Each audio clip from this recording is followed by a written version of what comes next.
मनमाने ढंग से नियम के विरुद्ध गैर संवैधानिक विश्वविद्यालय जो बिहार राज्य विश्वविद्यालय अधिनियम 1976 और समय समय पर जो परिवर्तित हुए हैं उसके द्वारा चलते और चलाए जाते हैं, उससे बियॉन्ड जाकर, उससे अलग हटकर अपने तरीके से अपर मुख्य सचिव शिक्षा विभाग जो निर्देश जारी कर रहे थे वो बिल्कुल गलत। उस पत्र का सबसे बड़ा खासियत है कि वह विश्वविद्यालय के कुलाधिपति के हैसियत से नहीं बल्कि एक राज्य के राज्यपाल की हैसियत से उन्होंने बिहार सरकार के जो प्रशासन के सबसे बड़े पदाधिकारी हैं मुख्य सचिव, उनको पत्र देकर निर्देश दिया। नमस्कार, आप देख रहे हैं न्यूज फॉर नेशन में हूँ आपके साथ नरोत्तम। के पाठक और शिक्षा विभाग इन दिनों सुर्खियों का विषय बने हुए हैं। ऐसे में राज्यपाल के द्वारा के पाठक के खिलाफ एक्शन लेने के लिए बिहार सरकार के मुख्य सचिव को राज्यपाल के मुख्य सचिव के द्वारा पत्र लिखा गया है। एक शिष्टमंडल विधान पार्षद के राज्यपाल से जाकर मिले थे और के पाठक के खिलाफ कार्रवाई करने की मांग किए थे।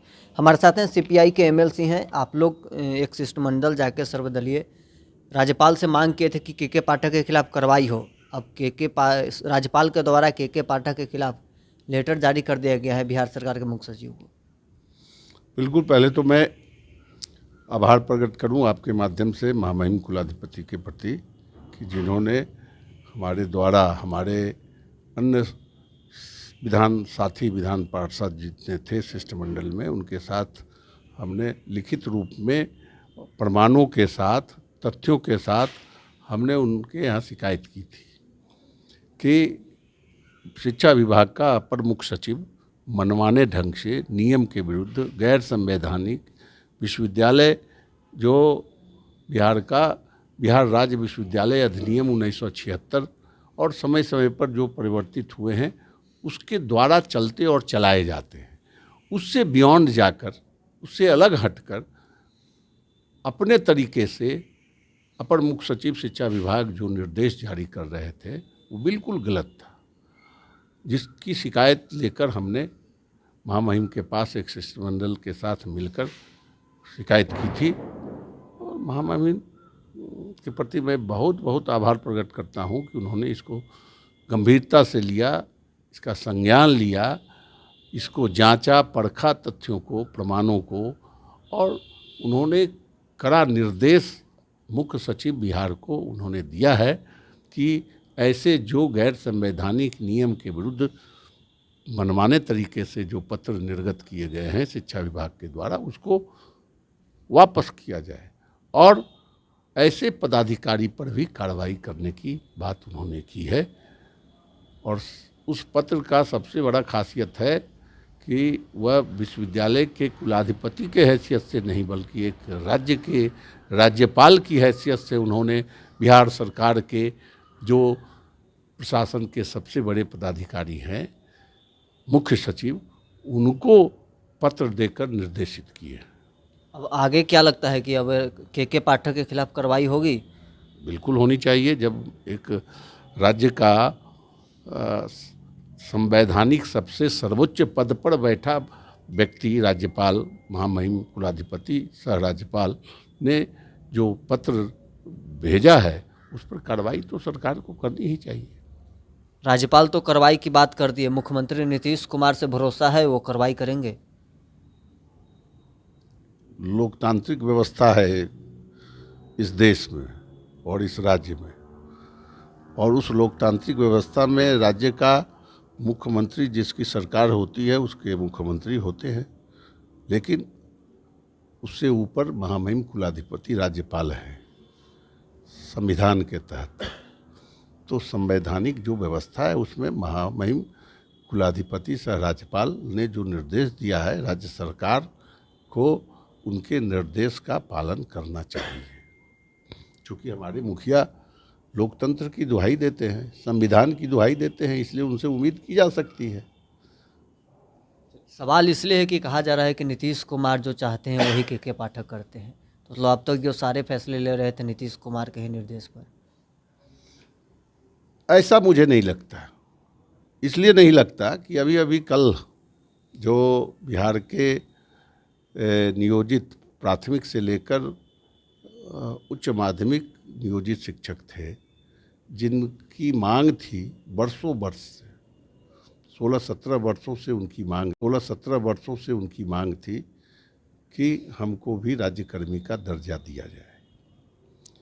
यह शिक्षकों की मांग थी। शिक्षक संगठन के बैनर के तले वो लोग सड़क पर भी लड़े और हम उनके शिक्षक प्रतिनिधि के रूप में सदन में भी लड़ते रहे लगातार। और अभी अभी जो बड़ा कार्यक्रम संघर्ष का उनका हुआ है 12 जुलाई को, कि एक पूरे राज्य के नियोजित शिक्षक गर्दनीबाग में एक दिवसीय धरना का कार्यक्रम चलाए थे। ऐतिहासिक प्रदर्शन था और उस दिन हम उनके धरना स्थल पर भी गए थे और सदन चल रहा था, सदन में भी उनकी आवाज़ उठाए थे और सरकार ने स्वीकार किया था कि हम उनसे बात कर उनके राज्यकर्मी के दर्जा देने की मांग जो है उस पर हम विचार करेंगे। और किया, सरकार ने किया है।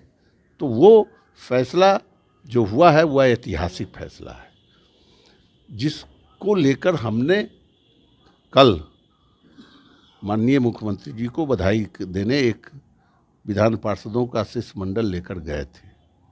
और उस क्रम में हम नियोजित शिक्षक के जो ये राज्यकर्मी के दर्जा देने का जो अधिसूचना निकली है उसमें जो कमियां हैं उसके बारे में भी बात की। जैसे स्थानांतरण की बात की गई है कि जब इनको ये सक्षमता परीक्षा पास करेंगे तो इनको 3 ऑप्शन के साथ इनका स्थानांतरण भी होगा।